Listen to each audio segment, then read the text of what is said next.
Welcome everyone, আমি সুব্রত দে। নতুন একটি ব্লগে তোমাদের স্বাগত। ইসকন শিলিগুড়ি, হরে কৃষ্ণা। শিলিগুড়ি ইসকন মন্দিরে ঢুকতেই বাঁদিকে বিশাল পার্কিংয়ের ব্যবস্থা রয়েছে এবং পার্কিংয়ের পাশে রয়েছে গেস্ট হাউস ইসকনেরই। ইসকনের মূল মন্দিরের পাশেই রয়েছে প্রভু শ্রী জগন্নাথ দেবের মন্দির।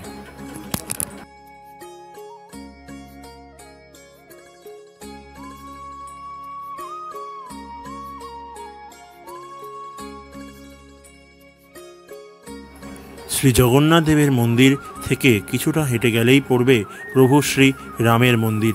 এখানে ভগবান রাম এবং হনুমানজির একসাথে পুজো করা হয়।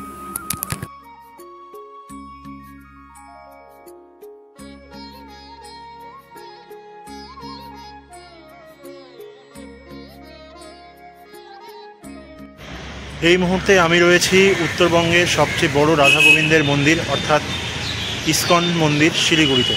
এই শিলিগুড়ি ইসকন মন্দিরে এটা হচ্ছে উত্তরবঙ্গের সবচাইতে বড় মন্দির রাধা গোবিন্দের। সাইড থেকে দেখলে রাধা গোবিন্দের ইসকন মন্দিরটি দেখতে ঠিক এই রকম এক বিশালাকার এলাকা জুড়ে রয়েছে এই ইসকন শিলিগুড়ি মন্দির।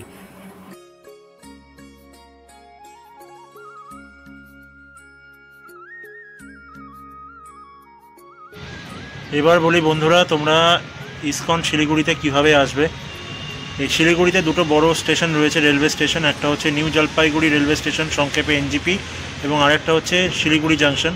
মোস্ট অফ দ্য ট্রেন এসে দাঁড়ায় হচ্ছে নিউ জলপাইগুড়িতে। তাই নিউ জলপাইগুড়ি থেকে তোমরা অটো করে সেবক মোড়ে আসবে, ভাড়া নেবে 30 টাকা, এবং সেবক মোড় থেকে পুনরায় অটো করে তোমরা আসবে হচ্ছে ইসকন শিলিগুড়ি, সেখানে ভাড়া নেবে 20 টাকা করে। আর যদি তোমরা শিলিগুড়ি জাংশন থেকে আসো, শিলিগুড়ি জাংশনের পাশেই রয়েছে শিলিগুড়ি বাস স্ট্যান্ড। সেখান থেকে বাসে করে আসলে সেখানেই নামতে হবে, এবং সেই শিলিগুড়ি জাংশন থেকে তোমরা একইভাবে অটো করে সেবক মোড়ে আসতে পারো, ভাড়া নেবে 20 টাকা, এবং পুনরায় সেবক মোড় থেকে ইসকন মন্দির আসতে ভাড়া নেবে 20 টাকা। এইভাবে তোমরা ইসকন মন্দিরে কিন্তু খুব সহজেই আসতে পারো। আর যদি তোমরা বাই ফ্লাইটে আসো তাহলে বাগডোগরা থেকে তোমাদের প্রথমে আসতে হবে হচ্ছে শিলিগুড়ি জাংশন, এবং তারপর যেটা বললাম সেবক মোড় হয়ে ইসকন শিলিগুড়ি। এবার বলি বন্ধুরা, ইসকন মন্দিরের সময়সূচি নিয়ে। সকাল 4:30 থেকে দুপুর 1টা পর্যন্ত এই মন্দির খোলা থাকে। আবার বিকেল 3টে থেকে রাত্রি 8:30 পর্যন্ত প্রতিদিন এই মন্দির কিন্তু সর্বসাধারণের জন্য খোলা থাকে। এই মন্দিরে কিন্তু ভোগের কুপন কাটতে হয়। কুপন কাটলে তোমরা ভোগের প্রসাদ খেতে পারবে। সেটা সকালে আসলে সকাল 7:30 একটা কুপন দিয়ে ভোগ প্রসাদ পাওয়া যায়, আবার দুপুর 1টার সময়ও একটা কুপন পাওয়া যায়, আবার দুপুর 2:30টার সময়ও কিন্তু একটা ভোগের কুপন পাওয়া যায়। সেই কুপনটা কেটে তোমরা মন্দিরে ঢোকার সময় যে কাউন্টার রয়েছে সেখানেই তোমরা কিন্তু এই কুপনটা কেটে নিতে পারো। আমার পেছনেই রয়েছে ইসকনের এই মূল মন্দির। এই মন্দিরের ভেতরেই রাধা গোবিন্দের বিগ্রহ রয়েছে। চলুন দেখে আসি।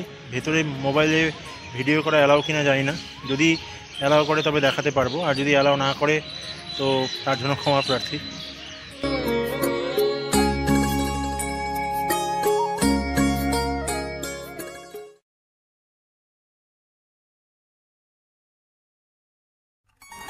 প্রবেশ করলাম ইসকন মন্দিরের ভেতরে। ইসকন মন্দিরের ছাদে ভগবান শ্রীকৃষ্ণের এই সুন্দর ছবিগুলি খুব যত্ন সহকারে তৈরি করা হয়েছে এবং দেখতেও খুবই সুন্দর লাগে। আর এই হচ্ছে রাধা গোবিন্দের সেই বিগ্রহ, যেখানে প্রতিদিন রাধা গোবিন্দকে নির্দিষ্ট সময়ে পুজো করা হয়।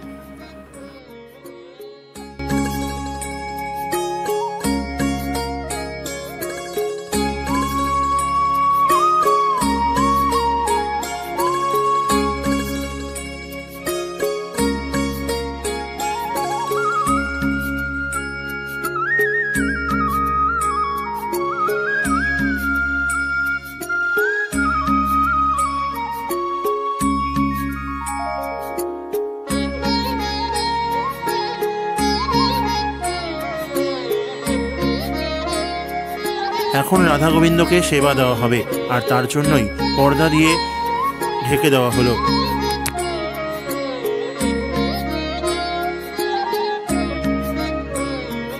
সেবা হয়ে যাওয়ার পর কিছুটা পুজোর অংশ সাধারণ মানুষ অর্থাৎ ভক্তদেরকেও দেখানো হয়।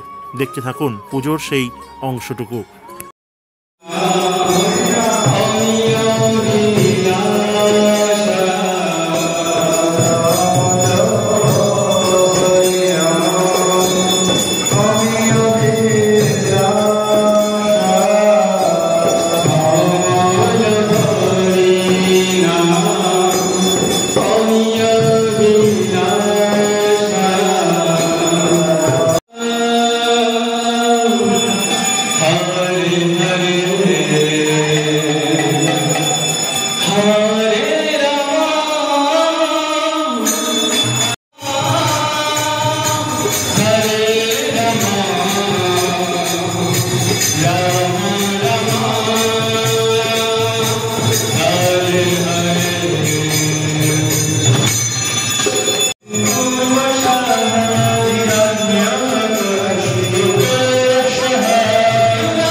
ইসকন মন্দিরের প্রেমিসেসের মধ্যেই প্রচুর পরিমাণে প্রসাদ নিয়ে যাওয়ার দোকান রয়েছে, বুক স্টল রয়েছে, এছাড়াও আরও অনেক ইনফরমেশন ইসকন মন্দির রিলেটেড রয়েছে। আপনারা চাইলে সেগুলো ভিজিট করতে পারেন।